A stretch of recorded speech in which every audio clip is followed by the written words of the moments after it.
My name's Riley. I'm 25, a full-time software dev student and a part-time PC gamer with serious leave-me-alone in my cave energy. I don't party, I don't borrow money, I don't cause scenes. My apartment is small, barely 355 square feet, but it's mine. And for the first time in my life, it actually feels like I belong somewhere. I've spent the last 2 years slowly turning that shoebox into a fortress of calm. Custom LED lighting houseplants. I actually kept alive, thrifted furniture, I refinished myself. But the real heart of the apartment, the holy grail, is my gaming setup. Triple monitors, custom mechanical keyboard with hand-lubed switches, ergonomic chair that took me 6 months of research, a PC tower I built from the ground up with parts I waited months to afford. I'd like to say it's just equipment, but that would be a lie. That rig is my therapy, my creative outlet, my escape hatch from a world that never quite knew what to do with me. So when my older sister texted me asking if she and her toddler could crash at my place for one night, I hesitated. I love my nephew Max. I really do. But Max is, let's say, spirited. I call him a chaos goblin with love in my heart, but also with fear in my eyes. He's the kind of kid who can dismantle a remote control with his teeth, who thinks gravity is a challenge, who once tried to fix his mom's iPad with a glue stick. But my sister Sam swore up and down. Just one night. He'll be asleep most of it. I'll keep him out of your way. And honestly, I caved because I still want to be the good one, the helpful sister, the aunt who says yes. They arrived around 2 p.m. on Saturday.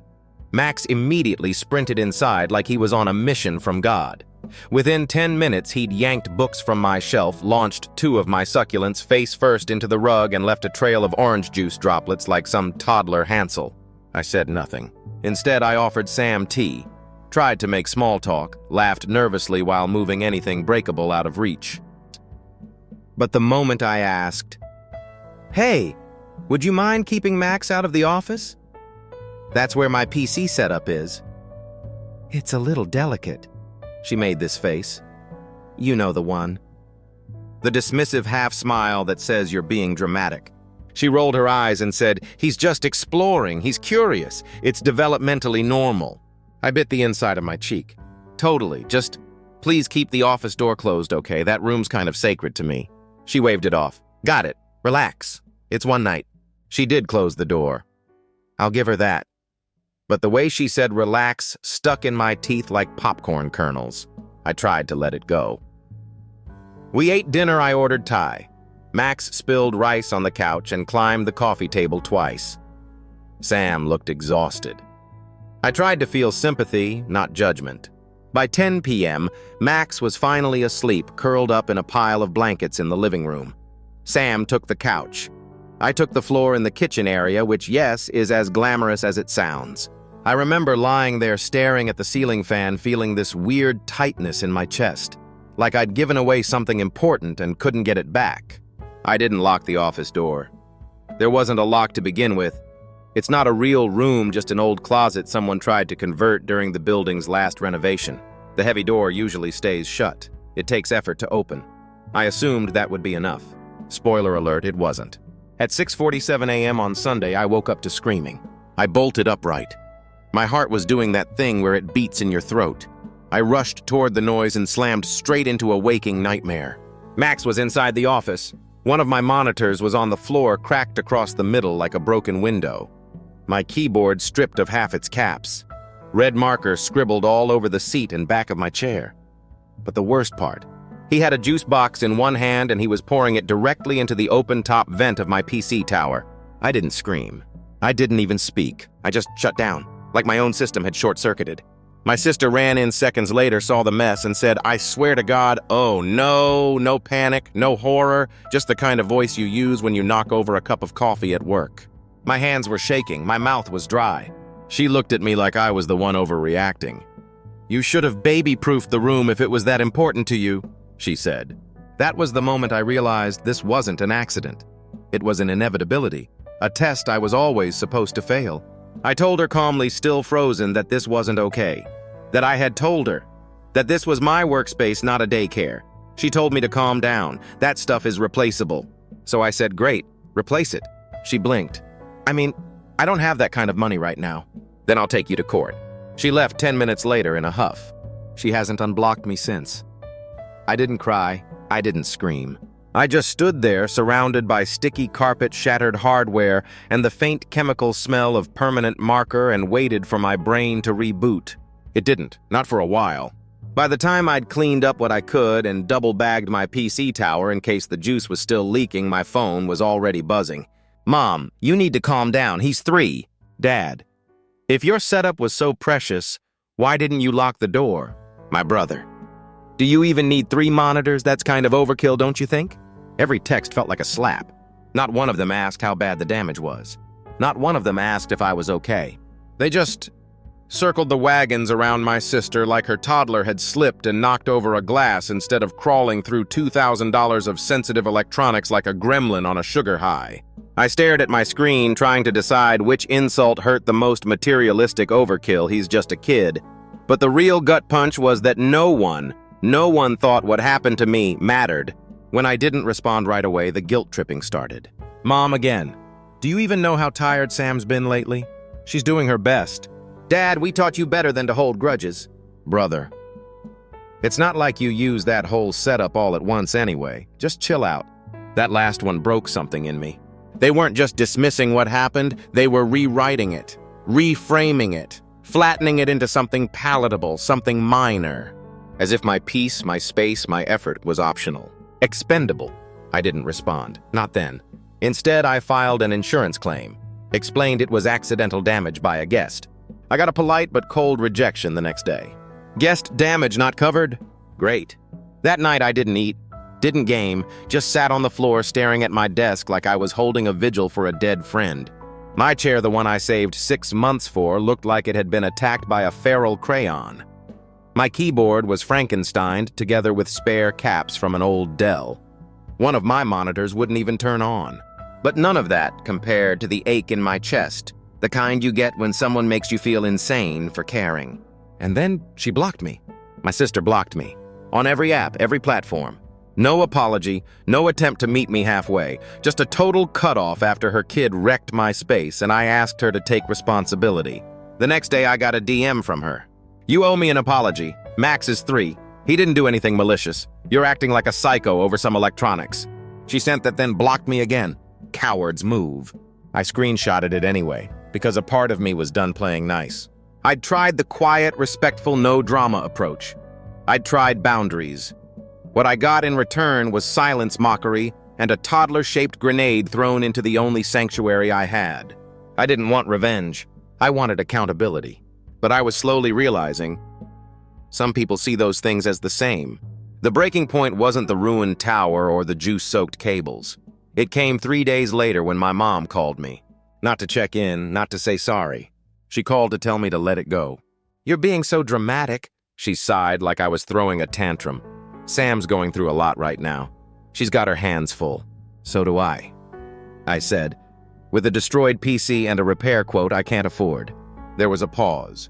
Then she said, "If it meant that much to you, why didn't you just lock the door?" I felt my jaw clench. "There is no lock, it's a converted closet." She chuckled. "Well, that was your choice, wasn't it?" That was the moment something in me finally clicked. She didn't care. None of them did. They just wanted me to stop being inconvenient. That night I wrote everything down. Every conversation, every text, every voice message.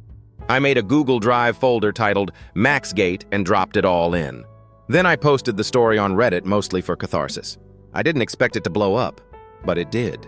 Thousands of comments, DMs, awards, strangers telling me I wasn't crazy, that what happened was serious, that I wasn't overreacting. People sent me stories about similar betrayals from sisters, from moms, from family members who dismissed their boundaries until the damage was irreversible. And I cried, for the first time since it happened. Not out of pain, but out of relief. Because I wasn't alone. Because people got it. And because anyone finally said the words I needed to hear.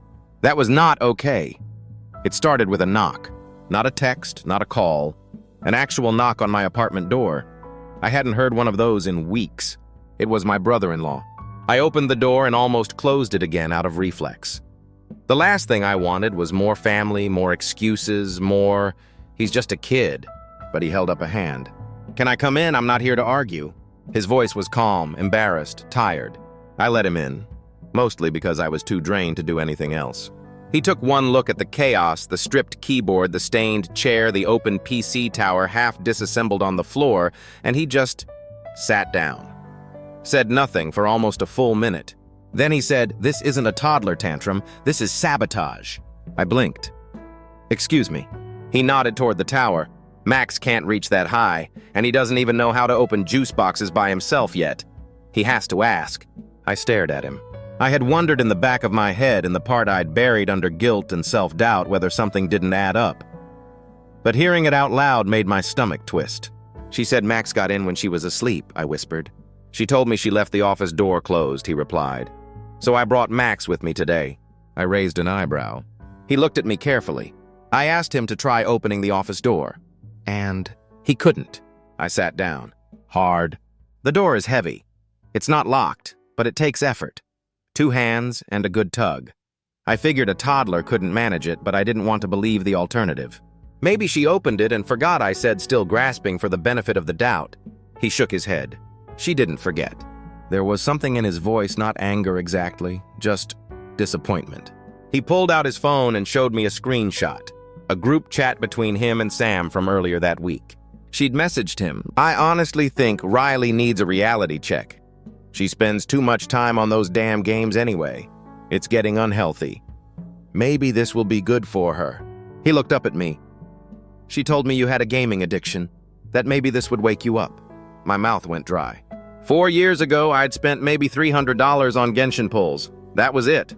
I hadn't even played the game since 2022. But she'd weaponized that moment, twisted it into a diagnosis. An excuse. A justification. "She thought she was helping," he added. "Helping you grow up." I didn't respond, because there were no words. Later that day, he offered to take the PC to the store that built it, see what could be salvaged. I agreed, but asked him to sign something. A quick, handwritten note that he'd be responsible for it in transit. It wasn't about legality. It was about control. I needed to feel like something was still mine. He didn't hesitate. Signed it, folded it, tucked it in his back pocket. Before he left, I asked him quietly, "Do you think she actually did some of the damage herself?" He hesitated. Then he said, "I don't know, but I think she let it happen. Maybe wanted it to." That night, I lay on my mattress, still on the kitchen floor, staring at the crack in the ceiling like it held answers. And for the first time since this all started, I felt rage. Not hot, not explosive, cold. The kind of rage that doesn't yell, the kind that documents. Screenshots, messages, emails. I compiled it all, organized it into folders, labeled everything. I wasn't going to confront her. I wasn't going to call her names. I was going to wait. And when the time came, she was going to see every receipt. 2 days later, the store called. Miraculously, the PC was salvageable. The motherboard had survived. Some wiring was toast. Fans needed replacing. But the liquid hadn't reached the SSD or CPU. The tech on the phone said, "Honestly, it's kind of a miracle it still boots." My voice cracked when I said thank you. My bill covered the repair costs. No fuss. No IOU. Just said, "You shouldn't have to pay for someone else's choice." I thanked him. He looked like he hadn't slept in a week. I confronted her, he said. Told her I knew. And she lost it. Apparently, when he showed her the Reddit post and the thousands of comments, she screamed at him, accused him of betraying her, said he was taking the side of that Reddit bitch. Then she kicked him out. Physically packed his stuff, dumped it by the curb. She told their toddler that daddy didn't love them anymore. And now, she wasn't letting him see Max. No visits, no calls, just radio silence and threats of police if he came near the house. I listened in silence. What do you even say when someone throws their entire life in the shredder? Over a lie? She still hasn't unblocked me. But she's been telling mutuals that I trapped her kid, that I set her up, that I'm spiraling and need help. I shared the entire post and all her texts with my parents. They didn't react well. Said I was being vindictive, that I was airing family drama online, that I drove her to this. I asked them if they even read what she wrote. They said it didn't matter. She's your sister. As if blood excuses betrayal. The subject line hit me like a slap. Custody and court. Can you help me?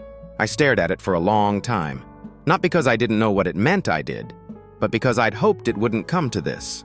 That somehow my sister would walk it back. That she'd snap out of whatever rabbit hole she was spiraling down.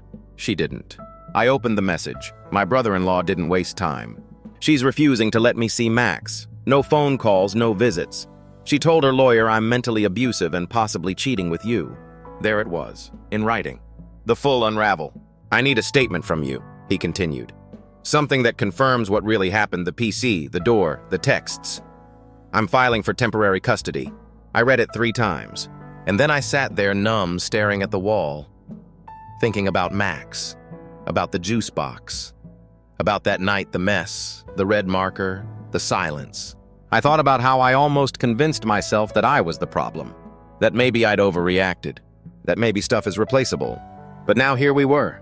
Court filings, custody battles, accusations of infidelity, her marriage in shreds, her reputation crumbling. And the kicker, she was still telling people I caused it. That night I called my brother. He'd been quiet through all of it, watching from the sidelines, sending neutral texts like, "That sucks" and "Yikes." But I needed someone in my corner. "I think she's really lost it," I said. "She's telling people I lured Max into the room like some kind of trap." There was a long pause on the other end. "Then she told me you and Bill were having an affair." I almost laughed. "Are you serious?" "She said you conspired to humiliate her, that you're obsessed with your PC and resent her for having a kid." My hands went cold. It wasn't just paranoia, it was full-on delusion, and worse people were starting to believe her. Within days, the social circle started to fracture. One cousin unfollowed me. A family friend sent me a weird DM asking if I was okay and maybe should consider therapy. Extended relatives who hadn't spoken to me in years were suddenly very interested in whether I'd moved past the PC incident. It wasn't a misunderstanding anymore. It was a smear campaign. Meanwhile, my BL kept updating me. He'd moved in with his sister temporarily, filed paperwork for custody, submitted screenshots, messages, even the receipt for the PC repair. He also gave his lawyer access to my Reddit post. Your story laid out the timeline better than anything he said. It's helping my case. I was glad to help, but it didn't feel like a win. It felt like I was standing on the shore watching a ship burn, knowing full well who lit the match. My parents didn't speak to me for nearly a week. When they finally did, it was my mom. Her voice was tight, controlled. "I just wish you hadn't made it public." "I didn't name names," I replied. "No one knows who she is unless they already know us." "That's not the point." "Then what is the point?" There was a pause. "The point is, you've always had trouble letting things go." And just like that, we were back to square one. Me emotional. Her long suffering. My sister wounded. My setup still just stuff. The court case moved fast, faster than I expected. Beal's lawyer requested temporary custody on the grounds of emotional instability and malicious alienation. I submitted a written statement. I was honest, painfully so. I detailed everything: the damage, the dismissal, the text about me needing a reality check. I included screenshots, timestamps, photos of the destroyed setup, and the signed agreement from BIL. I didn't dramatize it. I didn't need to. The facts were damning enough. The judge granted temporary shared custody. Supervised visits for Sam. A psychiatric evaluation request pending. My sister lost it again. She blocked me on everything again. Told my parents she hoped I choked on my little Reddit fame. She posted vague status updates online. Betrayal hurts more when it comes from inside your own blood. Some people would rather destroy families than admit they're lonely. She was unraveling publicly now.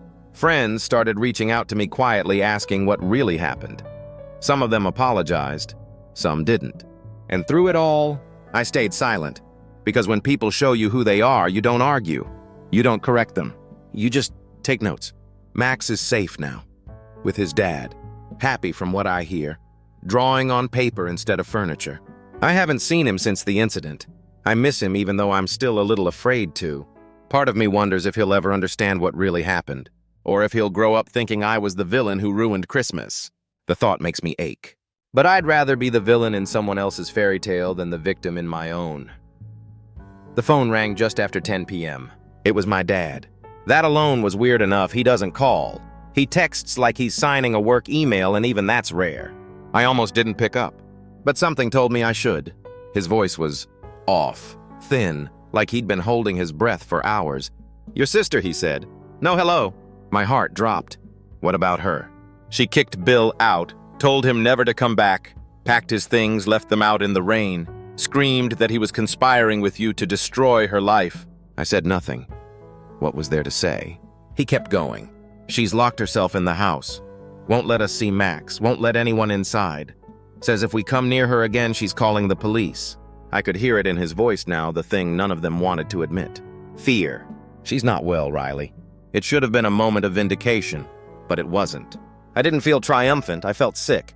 Because I'd seen this unraveling weeks ago. I just hadn't wanted to believe it could go this far. I asked if Bill was okay. He's staying with his sister, Dad said. He's filing for full custody. He's done.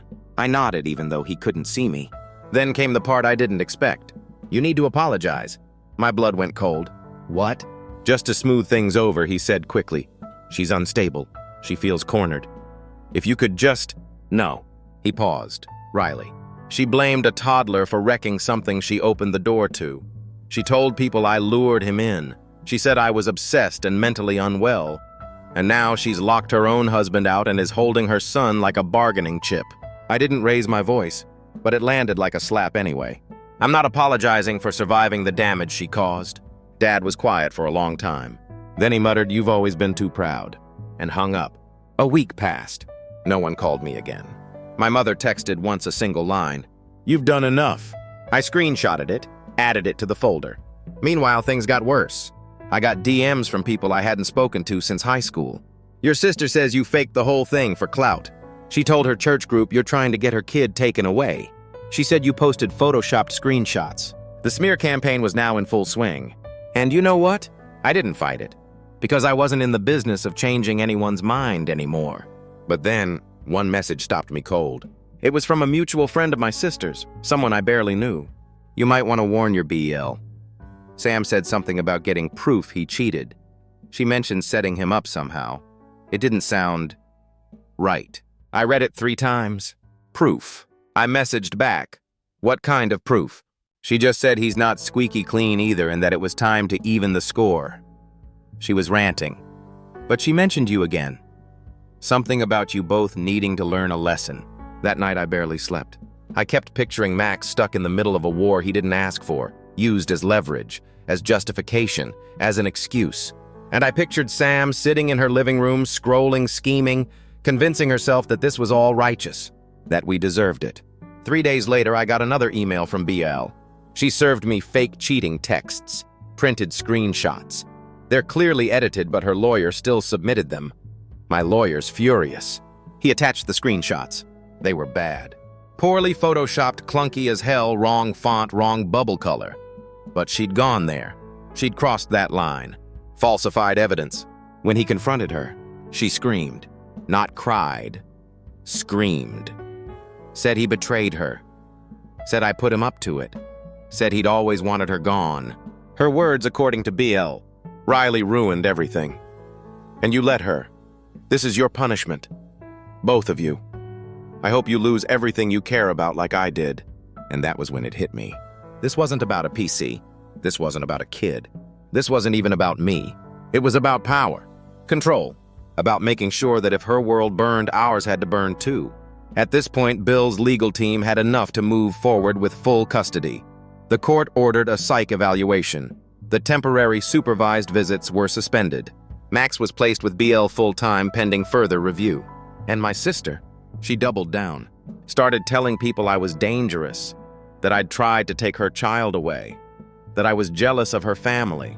The narratives shifted week by week from jealous gamer to obsessed aunt to alleged manipulator. I watched it all unfold like a car crash in slow motion. My family, silent. I'd been unofficially disowned, blocked, removed from chats. My name scrubbed from the family group calendar. The only one who still spoke to me was my brother, and even he kept his distance like talking to me might get him infected. But here's the thing. For the first time in my life, I felt free. There was no performance left. No pretending we were close. No more guilt about being too sensitive or too much. They showed me exactly who they were, and I believed them. The letter sat on my counter for 2 days before I opened it. No return address. Just my name misspelled and crossed out in thick red ink like I'd already been erased. Inside was one printed page. A demand. Cease talking about the incident. Remove your Reddit post. Stop spreading lies. No apology, no explanation, just that a command sealed in silence. I didn't reply. Didn't need to, because by then it was already over. My PC was repaired, my savings were recovering, my apartment quiet again, my nephew safe, and my sister, alone in the mess she created, still screaming into a vacuum that no longer echoed back. Here's what I've learned. Not all betrayals come loud. Some come dressed as just one night, as he's just a kid, as you should let it go. Some of the deepest cuts come from people who still expect you to say thank you while you bleed. But peace comes quietly. It comes when you stop waiting for the apology, when you stop arguing with people who need you to be the villain to feel like the hero, when you stop defending your truth and just live it. So that's what I'm doing now, living it, unapologetically, unfollowed, uninvited, unbothered. And if you're out there trying to hold a boundary while the people around you scream overreaction, hold it anyway. You're not overreacting. You're waking up. And once you do, you never go back. Story 2. At my mother's 60th birthday. Start today your $500 paycheck and all future bonuses go to the family fund or you're out, she said, lifting a glass. You're not serious, I said in a whisper. My brother, however, nodded next to her. Without saying another word, I got up and walked away. They made a panic call a few hours later. She didn't even blink when I whispered, You're not serious, holding onto the table's edge so tightly that my knuckles turned white. My mom looking stunning in a gold gown. As an early birthday present, she undoubtedly made me pay for the past 6 months. Surrounded by a dozen family members standing at the head of the long table and raising her glass as if to toast a promotion next to her. With a smug expression and no sign of embarrassment, my older brother Julian nodded. I mean it, she said, grinning as though it were a momentous occasion. We're starting a new chapter today. The future lies in the family fund, and you'll be the cornerstone of it, Michael. Everyone in the room chuckled as if she had made a clever toast. As if this wasn't a financial hostage situation during a birthday dinner, and I was part of it. Slowly, I got to my feet. My chair screamed as it scraped the tile floor. You're kidding! I looked around and repeated. Carlos abruptly became very interested in my cousin's wine glass after she simply turned away. No, Mom said plainly, then shrugged a little. Families act in this way, so it's only fair that you've been doing well. We support one another in taking assistance. In this family, things had always been one way. I'm giving. Julian then said, We're trying to build something bigger than just individual success, while folding his arms. To the family, you owe it. I didn't respond. I simply grabbed my coat from the chair's back, turned, and left. I continued walking down the hallway despite my mother's voice calling my name. I went directly to my car, turned on the ignition, and drove away. No place to go. Right away. A few hours later, I was sitting on the edge of my bed in the dark. My phone began to ring. Mom, then Julian. But then again, and once more. Until the text finally began. Give us a call back. There is an urgent situation. You can't simply walk away like that. Michael, we must speak. Something has occurred. That night, I didn't pick up the phone. Not when Mom sent 5 consecutive texts feigning concern. Not when Julian's voicemail began with, Calm down, Mike, and ended with a curt, You're acting too young, since this was nothing new. This was no impromptu tantrum at a birthday dinner. Years of covert exploitation masquerading as love culminated in this. Allow me to return you. I am a 32-year-old systems engineer employed by a Seattle-based high-performance cloud architecture company. After taxes and bonuses, the base pay is $5,500 per month. Significant. I do what I do well. Not ostentatious, but reliable. In Belltown, I've been making rent payments on a modest studio, living below my income. I make a budget. I preserve. I'm not a party animal. I don't waste money. Because I've been supporting my family for the last 8 years? It was little at first. Michael, your brother just needs a little assistance paying the rent this month, honey. He has a job in between. Julian left his 3rd startup job at that point because he felt that the corporate structure stifled his creativity. Michael, my dear, Is it possible for you to float the down payment for the new family vehicle? Following the tax return, we will reimburse you. Warning. They didn't. 5 years have passed since then. Do they still drive that vehicle?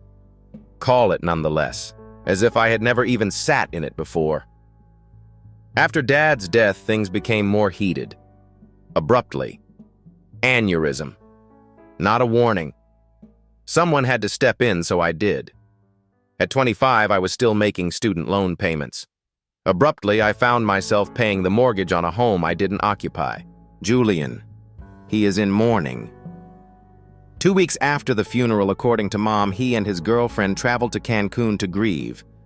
I made a steady, silent payment because I believed that's what good sons do. Mom would always say things like, "Your father would be so proud of you," or "Your brother isn't as lucky as you," whenever I tried to back off. He requires additional assistance. Support that word. It started to mean sacrifice your peace, so we don't have to change. Julian burned through 3 failed businesses and never once held a full-time job for more than a year. He called himself a serial entrepreneur, but he was just a serial spender. Fancy suits, new tech networking events in Napa Valley. All paid for by me, even if no one said it aloud. One time, he literally sent me a Venmo request labeled Family Legacy Expansion. It was for $200. I turned it down. He texted, "Wow, way to be a team player." 5 minutes later, my mom called. "What's wrong with you, Michael? You're being spiteful while Julian is attempting to construct something." I became aware of something unsightly at that point. This family didn't have a son like me. The donor was me. The bank. The person they could blame for the carelessness of everyone else.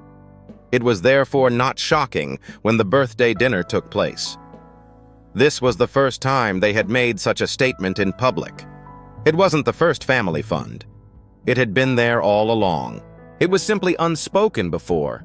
Their needs, my bonuses, and my paycheck. Their way of life, my limits. Negotiable. Now, however, right now, they were placed in institutions. My servitude was formalized as if I were an employee. What was worse about it? The fact that they expected me to smile about it was even worse. To toast to it and raise my glass. To express my gratitude for allowing me to finance their lives. That's why I didn't say anything more. My cousin Jess sent me a message the following morning. Quiet kind. Avoids family drama most of the time. I wanted to check in. I heard you left early from the party. Is everything all right? I gave one sentence in response. As if it were an inheritance, they attempted to claim my income. She called right away. Chaos apparently broke out after I left. Julian's speech about family unity was an attempt to salvage the moment. Mom was in tears. Uncle Ray made a passive-aggressive remark about how selfish the younger generation is. Julian then declared in front of everyone that I had consented to begin making regular contributions to the family fund that week. Then, quiet, since I hadn't. Nothing had been agreed to by me. Stated that when I failed to return, the atmosphere became icy. Nobody was sure what to do. They bided their time. They made a call. They went into a panic. Julian then reportedly began editing a spreadsheet named Michael's Contributions after logging into the family's shared Google Drive. 2024 looked like a budget line for my money, as though I were a resource. I got an envelope 3 days later. My mother's typewritten letter was inside. It's not an email. It was a letter, not a call. "Dear Michael, we're worried about you," was the first line. I had embarrassed her at her birthday party. It continued that I needed to learn how to share my success if I wanted to stay in this family, and that my actions were hurtful and disruptive. She used terms like financial empathy and emotional maturity. "You've always been the reliable one," she said. "You have greater responsibility as a result." What's the kicker? By Friday, we anticipate the first contribution to be deposited. The routing information will be sent by Julian. Don't apologize. No recognition of the error of this. Simply put entitlement to expectations, as if I were a worker who didn't reach a quota. I slipped the letter into the trash, folded it, and put it back in the envelope. Then I took a step that I ought to have taken years earlier. I had a plan. That night, I didn't get much sleep. Anger was no longer the only emotion. Clarity was the key. It felt like a betrayal to leave, as if I had been gaslighted for so long. Now, however, it felt like oxygen, and I wasn't going to just disappear. They wanted a family fund. Fine. They would never forget what I gave them. I redirected my paycheck to a new account at a different bank by calling my HR department the following morning. One member of my family was unaware of its existence. I silently closed the previous one. After that, I signed a larger one-bedroom lease over the phone with my leasing agent. No shared spaces, no roommates, no. Could we spend the weekend at your house, Mike, from Julian's never-ending list of unpaid business associates? The actual move, however, I reserved a seat at Mom's favorite pricey bistro for lunch. She pleaded with me to take her there on her 58th birthday, only this once, due to tradition. I sent the family group chat a message. Yes, we did right after having one. Let's have a conversation. Tomorrow at 1 p.m. for lunch. I'll pay for it almost immediately. Julian gave a thumbs up in response. I'm glad you're finally coming around, Mom said. My dear, please bring the first deposit slip. I learned all I needed to know from that. They believed they still had me. I arrived the following day wearing a fitted suit. I didn't have to. I wanted to look them in the eye as their story fell apart, but I never wear suits outside of conferences. Mom was already at the table with a queenly smile. Julian was sitting next to her and looking through what appeared to be printed spreadsheets. I took a seat and remained silent. Michael. Mom began grabbing my hand. This is excellent. I always knew you would come to your senses even though I know emotions were running high. Your father is exactly like you. You get it duty to the family. Julian moved a piece of paper across the table. He sipped his drink and said nonchalantly, Here's a draft of the monthly transfers. We took into account your previous 3 bonuses. It costs a reasonable $800 a month, which includes utilities, groceries, and rent. I would hardly have enough for myself as a result. And it wasn't just that. Tears were shed. Bonuses in excess of $10,000. 70% goes to the fund. Consulting or freelancing 60%? Modest. Julian smiled and repeated, I wanted to turn the tables because of that. I folded my arms and leaned back. Just to make sure I understood, I said slowly, Okay. What is the role of the family fund? Mom blinked. It helps everyone. Who are all of them? She said that I'm not working at the moment due to my sciatica, and your brother's startup is still in development. And I didn't lose my job because Uncle Ray did. I explained everything else. Michael. Avoid being petty. I read the fine print and picked up the contract. In fact, Julian had attempted to construct it as though it were a legally binding contract, as if he were overseeing a trust fund. Is this a joke? I asked bluntly. Julian changed his face. Don't start, man. You concurred. I disagreed. You announced it. You all clapped like I was Santa Claus. Before we could explain, you departed. I went out. You attempted to handcuff my financial future, so I intervened. To a family full of grown-ups who wouldn't accept accountability. Quiet. Mom leaned in her voice, soft, manipulative. Sweetheart, you've always been the strong one. You've always been there for us. That's right. I said, and I'm finished. Her eyes widened. Please pardon me. I dropped the contract onto my untouched plate and got up. I've finished paying for Julian's unsuccessful tour. I'm done footing the bill for your emergency pretended vacations. I'm particularly tired of acting like I'm in love.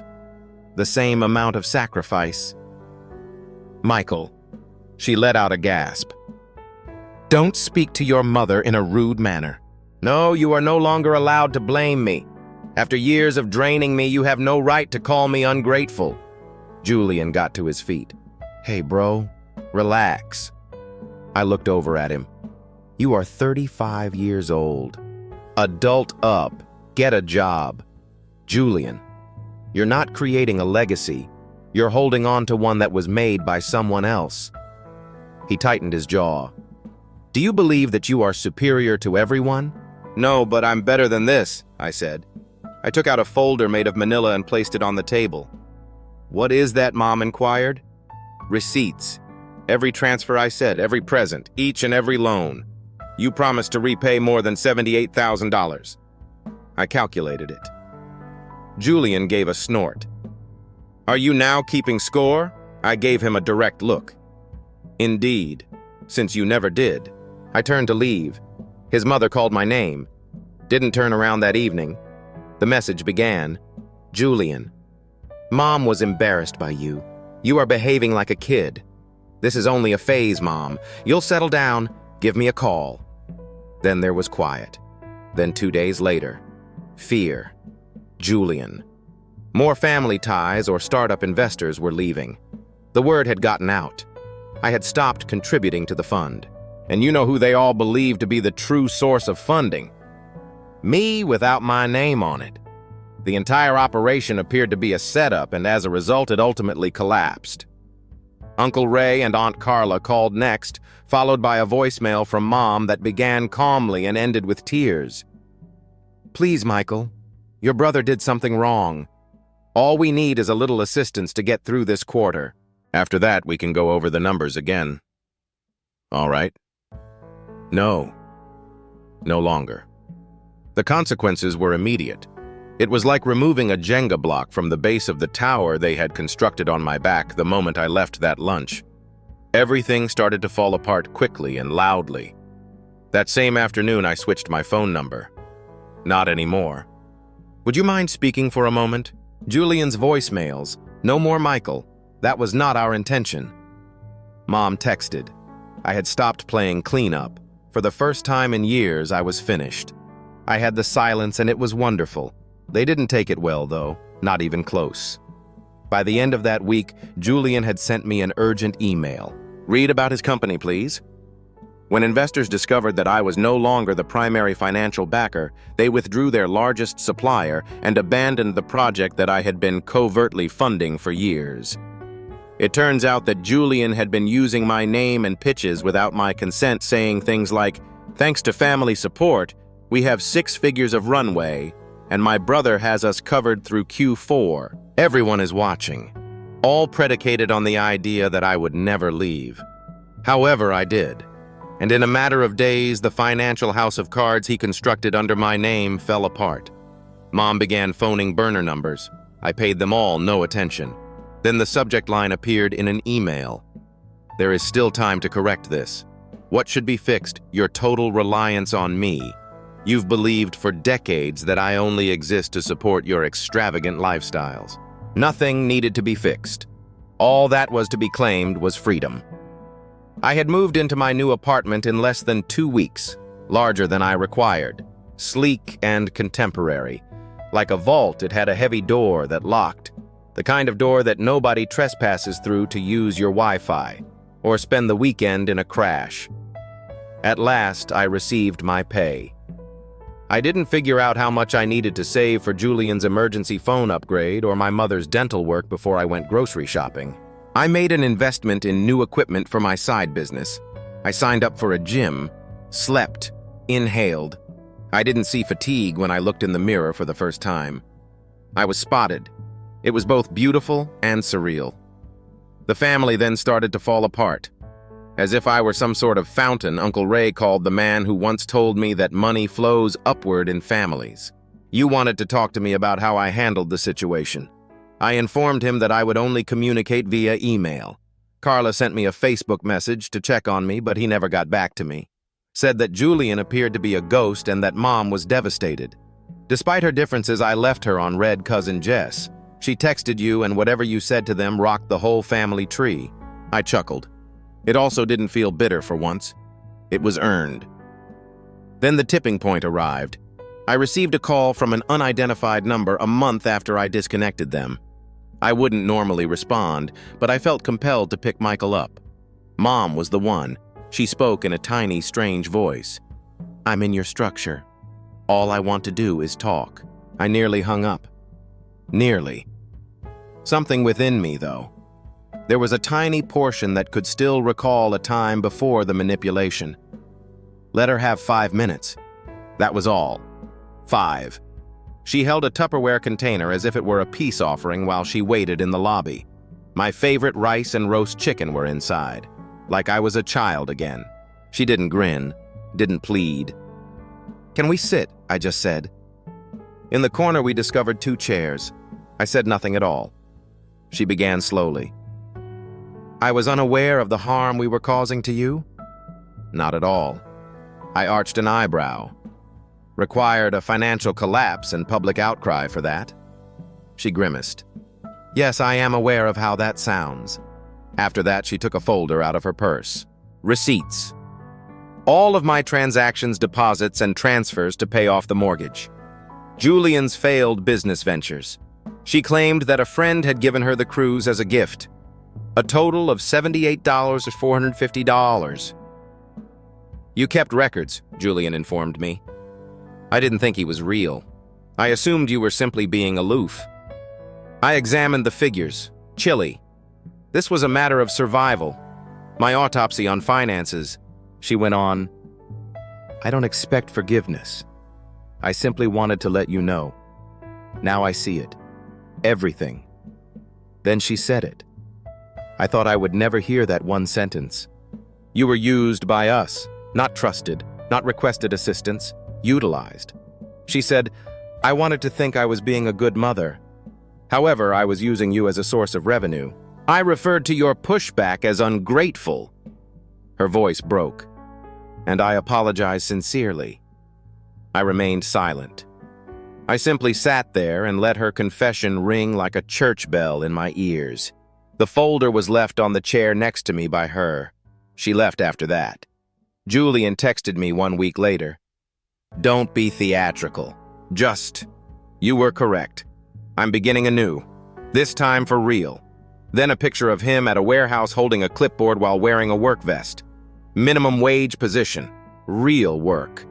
I grinned but didn't answer. Because they never understood this. Retaliation was not the reason for cutting them off. The topic was recuperation. It was about taking back a life that had been gradually robbed of its vitality, color, and independence. One request for Venmo at a time. I treated myself to dinner last Friday. An actual one. 1 table, candle, a glass of wine. While scrolling through apartment listings, I sat silently. I was able to move for the first time in my life, not because I had to. My phone exploded. Jess sent a message. "I'm proud of you. The match was lit by you. Allow them to experience the warmth." And I did. I still do. They assumed I would return. They did it every time. They pushed until a certain point each time I established a boundary.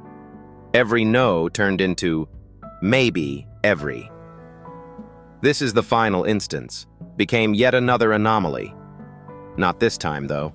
I vanished this time and remained absent, and it drove them crazy for a while. We used to be close, and Mom cried as she texted, called, emailed, and left voicemails.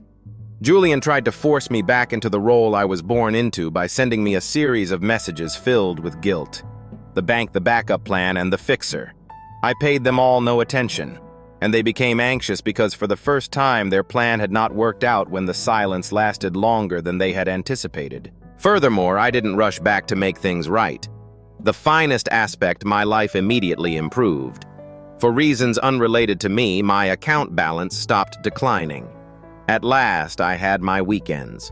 I began to eat better, sleep better, and smile more. I was no longer merely getting by.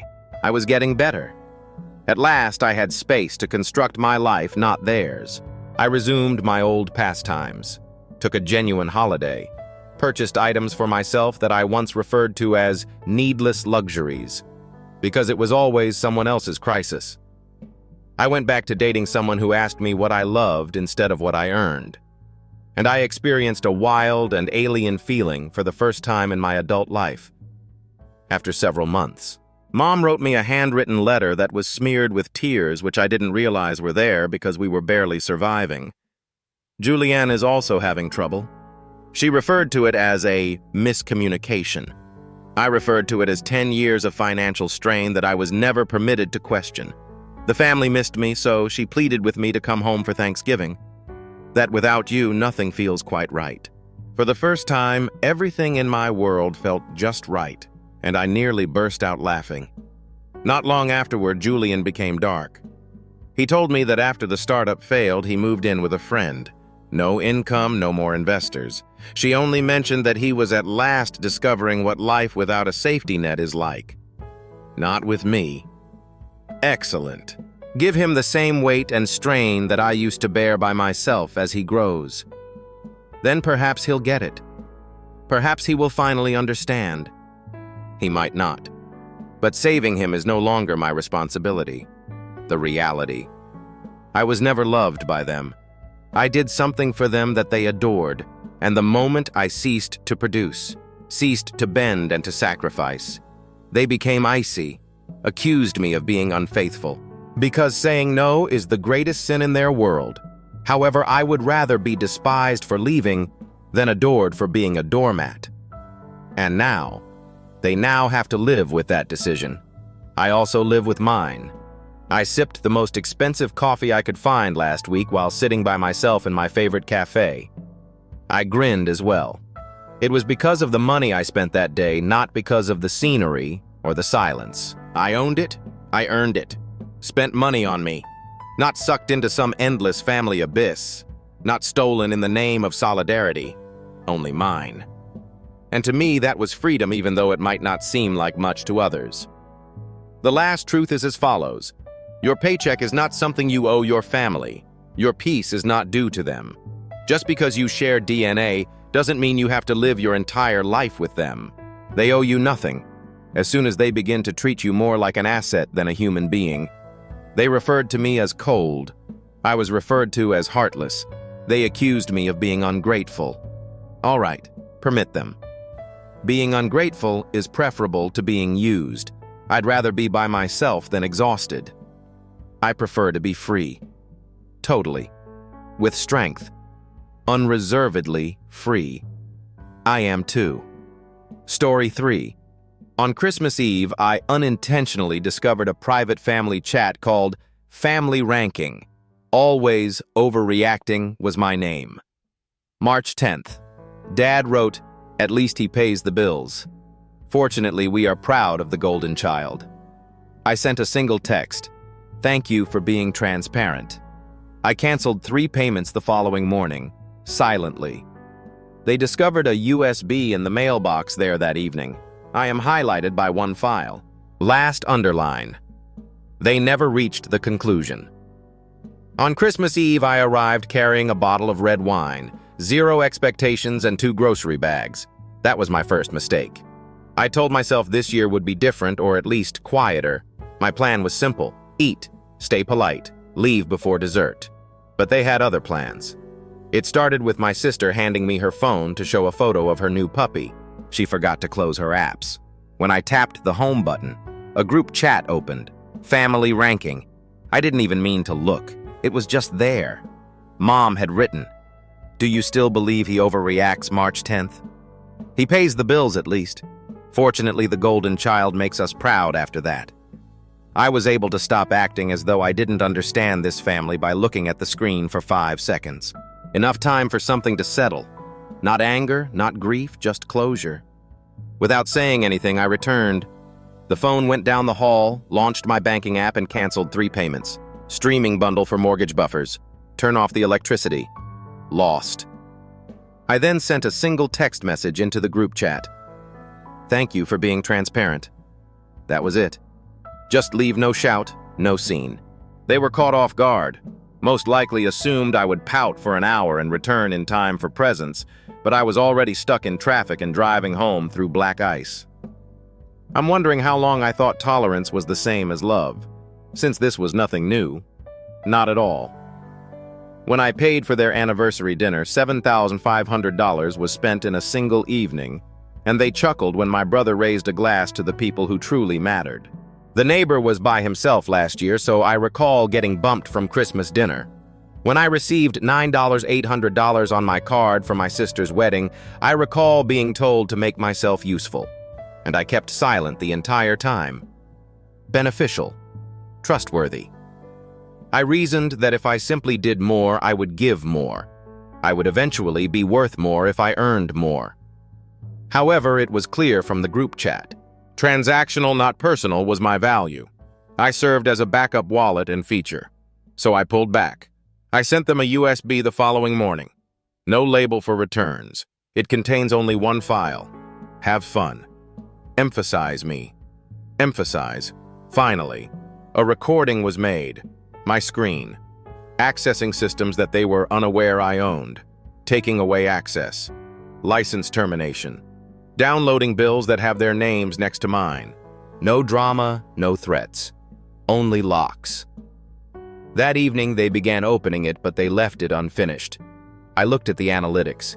3 minutes after I said, "You thought I was the infrastructure," they stopped. All I did was sponsor. Then the messages began. "What's this, Dad, sister, you're destroying Christmas, Mom?" I suppose we were correct. Constantly going overboard. I didn't respond. I didn't have to. The end of the file was never reached by them. I mentioned earlier that this isn't retaliation. Subtraction is what this is. Additionally, I believe that they are aware that they did not lose a gift. They no longer received them for the same reason. I knew they had broken by the end of the third day of silence. They stopped acting like that not because they called. On the fourth morning, the envelope showed up. A list of transactions that I had canceled contained no return address. Handwritten totals with circles in red ink. This was what we depended on. Below it, someone had scrawled in a different handwriting. "You have sufficiently made your point." They continued to believe that this was a message they were still unaware of. I was dragging the system as a whole out from under them. I didn't answer. Instead, I opened the family's shared cloud account, removed my business credentials.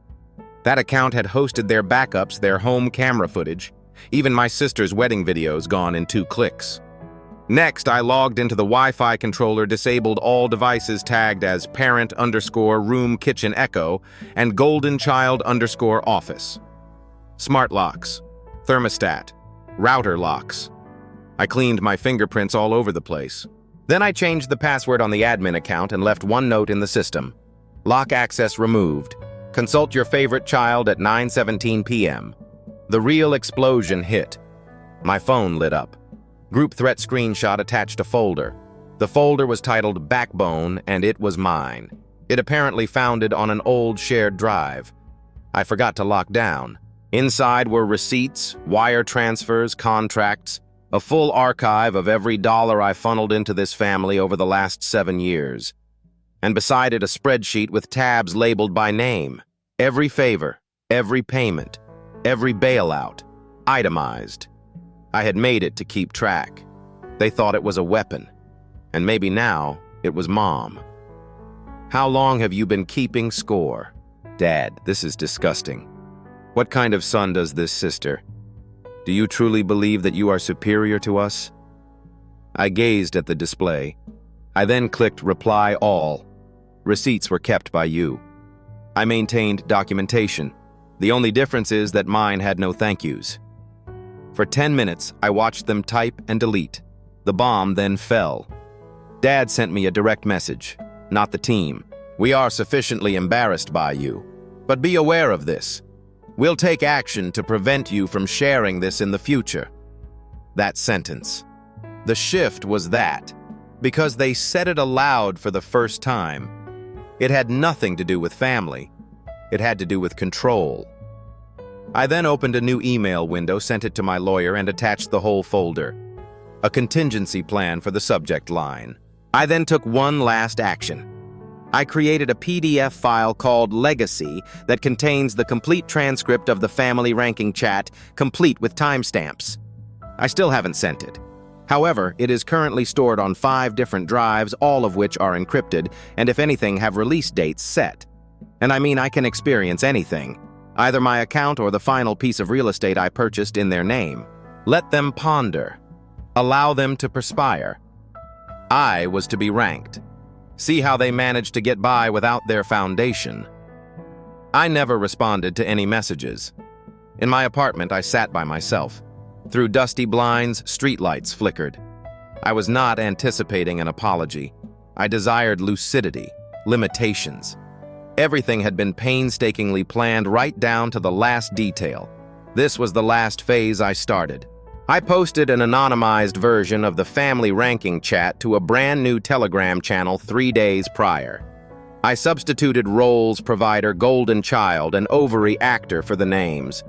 However, the context and tone were still as unvarnished as Christmas Eve. The word spread. Here's my actual ranking from them.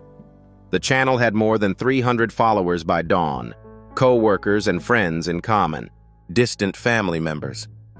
Those who had questioned why I had vanished from family portraits. Disbelieving comments poured in. Support outrage. They were no longer able to act in control. I further strangled their lifelines the following morning. I transferred dividends to a charity that supports mental health and blocked access to our joint investment portfolio. With the utility account I had managed, I followed suit. Bills stopped, automatic payment. Gone. No justification. Their money disappeared, but so covertly that they were forced to acknowledge my assistance. Third, I shared photo albums with a select group of close friends and coworkers.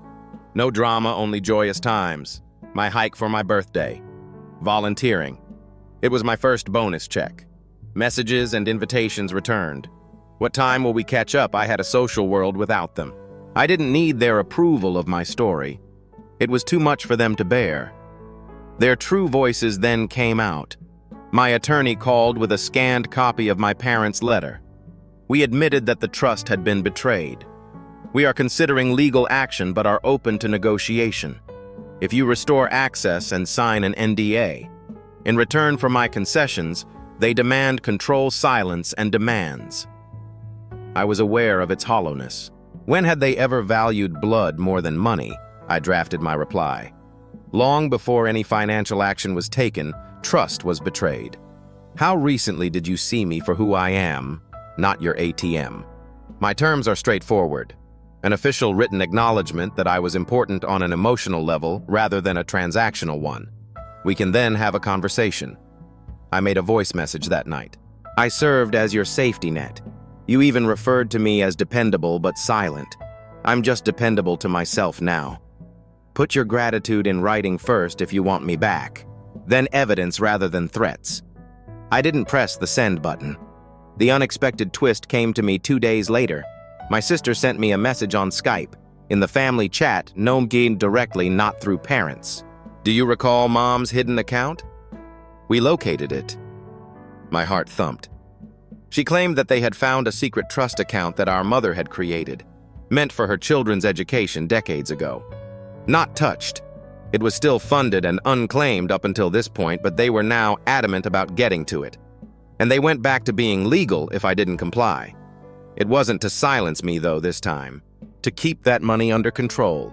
And all of a sudden, I was their key. I stopped. They didn't want an apology. They were calling for action. They had stopped being defensive. They were doing calculations. And I was shaken by that. However, I desired more. Something strong, unchangeable. So I took action. I sat down and made a video that evening. My sister's voice message appeared on my screen as it opened. I then went over our history, the anniversary meal, the shock of not having my name called out, the wedding I paid $800 for, the exposure of Telegram and the recent financial blocks. But I've since added their most recent play. We talk to you at last, but only to make money. Until you comply, the trust fund is locked. With these words, I concluded the video. I recognize you, your principles, and this new power. It demonstrates to me the true nature of this family, not of association, but of gathering. I added the twist after that. In my mother's name, I moved the entire trust fund's assets into a charitable foundation. Irreversible tax exempt and irrevocable now. They could no longer access the trust account. They were legally and irrevocably deprived of it. Last but not least, I placed the foundation documents and the video on a USB drive. I sent it to my attorney along with instructions to have my family notified if things get out of hand. I made sure to track my receipts, avoid mailing them directly, and provide assurance in case something went wrong. In my chest, I sensed the calm assurance. This was not hostility. It was the conclusion. The last drop follows. I sent an email to the followers of the Telegram channel showing them the new video and explaining how the trust changed and why it is now untouchable. If you want to know who keeps score and who completes the ledger watch. My attorney attested to it, all enforceable by law, irreversible. They attempted to text and call while claiming shock, anger, and lastly, my mom's voicemail. We always hoped you would return. We were mistaken. If we can't trust the man who made the money, it's useless. I never answered. The reality was straightforward. One evening, I noticed a few lights were on when I stood outside their house. No vehicle in my name, no invitations, no money. However, my anger had subsided. Something had changed. I knew what it was. Scaffolding does not equate to self-respect. Others construct. It comes from taking down the things that used to confine me. I turned to leave. My phone is not working. They have closed my account and removed my name from their records. I maintained the confidence, the legacy of my mother, but guided by my principles rather than theirs. A man appeared to the world. The ledger balanced after they lost a placeholder. This was more than a twist at last. It was the reality. Out at last. The foundation was eliminated by the control, founded on self-reliance and thankfulness rather than control and consumption. The subject of the USB message is already written if I ever release it. Liberation and legacy. Not for extortion, for harmony. And I keep it unopened with me. Until I don't have to tell them who I am anymore. No threats, no yelling. Only a man. His value. And on his own terms, a chapter came to an end. The silence didn't sit well with them. Voicemails were the first. Voice cracking one for Mom. With pressure, not with grief. I'm not sure what you're attempting to demonstrate. Family disputes. Family for gifts. Yes. Then Dad, you're being mean. Sterner. You got your point across. We are ashamed of you. Give it up. Enough is enough. This should end a game. They referred to it as that. The money, the boundaries, the exposure, like everything I did was merely a tantrum rather than the destruction of a life they believed they had. Then the texts arrived. Dozens. Recycled guilt flooded group threads. His bitterness is causing him to unravel everything. He has never been steady. He is not reprimanding us. He is reprimanding himself. That wasn't my response. Quiet. I couldn't have said anything louder because all the messages shouted. Loss of control, not regret. Then at precisely 2:47 p.m., they escalated. Thursday. I received a notification. Someone attempted to gain access to the infrastructure admin panel of my business. An IP was linked to 3 unsuccessful login attempts. Their home is surrounded by 2 towns. The system I had secured was attempted to be accessed. I remained calm. I triggered the backup plan I had established months prior. The instant a breach attempt from that IP was reported, every client I had ever recommended received a pre-written message from the system. Unauthorized access attempts have led to the flagging of this account. Please forward any correspondence you receive about technical support from the following people to our legal team. By evening, 2 of their business partners contacted them. How did your dad's business turn out? He attempted to enter our portal. There's a problem. Every professional door was closing on them. As their referrals dried up, they walked through their process using my name. They developed a reputation. Half on. My free labor was breaking apart. They doubled down nonetheless. My sister left me a voicemail when I woke up on Friday morning. Admit it, you enjoyed playing the hero. As soon as we stopped complimenting you, you severed all connections. I didn't burn it, though. They took it apart. I simply moved away. Then came the masked drop, which was Mom's message. This one was also unique. All right, you prevail. The home is in foreclosure. They're auditing your father. The school for your sister called. Her scholarship has been revoked. Are you content now? The dagger came next. You have shattered this family. For a moment, I gazed at the message. There was an old flinch in me. That boy who used to question whether he was the issue at all. However, the boy had vanished. I then sent my lawyer the message. I then texted one last time. Give me a break. All subsequent correspondence is handled by legal. Do you not want me to return? Do you want to gain access? I switched the phone off. They attempted to show up on my porch 2 days later. No phone call. Right there. My sister is acting very dramatic. Dad pacing in a lawyerly manner. Mom is holding a folder, most likely loaded with evidence. Despite my instability, I refrained from opening the door. Maya did. They weren't invited in by her. He's no longer your fixer, she said. He's not available and he's not your scapegoat. My father attempted to shove her aside. She remained motionless. From the hallway, I observed. I didn't have trembling hands. I didn't have a stuck voice. I was motionless. They became demanding instead of inquisitive. Then Mom finally snapped. We'll make sure everyone knows what you did if you don't return. Everything will be rewritten. We will present our perspective to the public. Maya grinned as well. The story was already told by him. And because it's true, people believe it. They left no understanding or apology, only the fear that they would no longer be in charge of the story, and it would never happen again. They believed it was over. Silence, they assumed, meant I had calmed down, that I would allow the fire to go out. They were unaware, however, that silence did not equate to surrender. 2 weeks after they arrived at my door, it was set up. I made the file public. Not in a furious post and not to the family. I took my time, consciously. It was referred to as a care record. They liked to pretend to be pillars of generosity, so I sent it to 3 different locations in their community Facebook group. My sister applied for an assistant position at her college's alumni board. I owe a favor to a local journalism contact. The failed breach reports the recorded voicemail along with screenshots of the family ranking chat and voicemails transcribed within the file bank transfers spanning 7 years. You have shattered this family.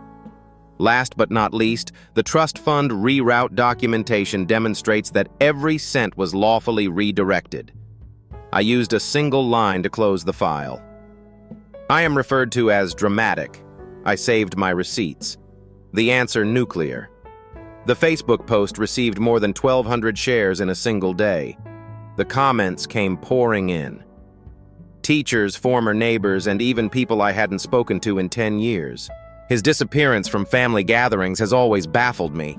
This is powerful and heartbreaking. They owe him everything if this is accurate. The reporter even sent me a message. Would you be recorded? I said no. The facts were sufficient. No profile articles or interviews, just the facts. The offer of employment for my sister was withdrawn. It wasn't because I requested it. Because she laughed about using the loser brother when the hiring manager read the transcript. One by one, my dad's business started to lose clients in silence. The sort of professional icy exodus.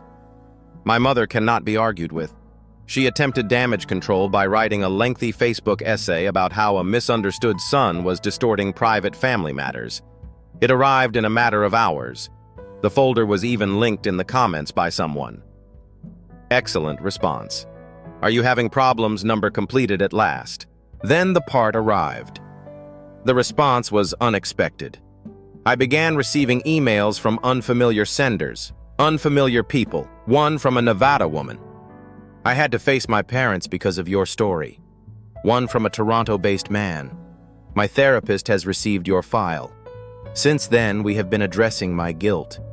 Someone else said, you gave me permission. Thank you. For once, my silence was in isolation, so even though I never answered, I read everyone. It was a bond. They were no longer able to manipulate the story. It wasn't the golden child, the martyr was not a showman, and the scoreboard was just displayed to everyone for the one they ranked 3 out of 10. This is where the irony lies. I had no desire to ruin them. I wanted to be seen by them. I showed everyone else, though, when they refused to look. They are unable to turn away now. They made a final appearance. No attorney, no warning, no pretense. Mom was wearing a long coat as if she were heading to church, and there were only 3 people on my front step. He was wearing the same blazer to court Dad, and my sister clutched her phone as if it would shield her from reality. I was slow to open the door. I watched them through the crowds from behind it. They didn't knock. They simply stood waiting for a sign that I had reformed, still practicing, that perhaps I would finally allow them to speak after all the fallout. Instead, Maya replied I did. She stepped aside, opened the door, and remained silent. They interpreted that as consent. No, it wasn't. Silently, like mourners at a funeral, they filed in. They were unaware that their significance was being buried. First, my father cleared his throat. We made mistakes as usual, but families get over them. He gave me the impression that he was expecting a handshake. I merely gazed. Mom went after it. We were heard. However, we comprehend. We are now aware of the extent of your work and our reliance on you. Then she added cautiously, we must rebuild as a family, even though we would like to, not while everyone is looking. It was there. Peace was not what they desired. They desired privacy. They did not come to offer an apology. They arrived to keep me in check. I remained silent. My sister then spoke, and she lost her temper. You ruined everything. We were humiliated by you. Why? Simply because we didn't express our gratitude enough. It nearly made me laugh. Rather, I got a printed sheet out of the kitchen drawer and placed it on the table. Nothing to say. Only text in a font size of 16 points. The dinner was not lost. I was lost by you. I swung it in their direction. Observe them as they read it. My mother appeared to be about to cry. My father went pale. My sister laughed. That's it then. You're permanently severing our connection. Above this. At last I said something. Not over this for the first time in months. More than 2 decades of convenience, silence, and erasure. You claimed not to need me. I thought you were real. They remained motionless. They knew now, so they didn't argue. The fixer was not speaking to them. The exit wound was the object of their conversation. I approached the door and held it open. Not with rage, not with coldness, just finished. They departed. No fake lines, no hugs, no. We'll speak once more. And I uttered the final words they would ever hear from me as they left the porch. You don't create legacy. It's what endures after you pass away. Mine is still standing. The door shut. There was silence again, and it wasn't punishment for the first time. Peace prevailed.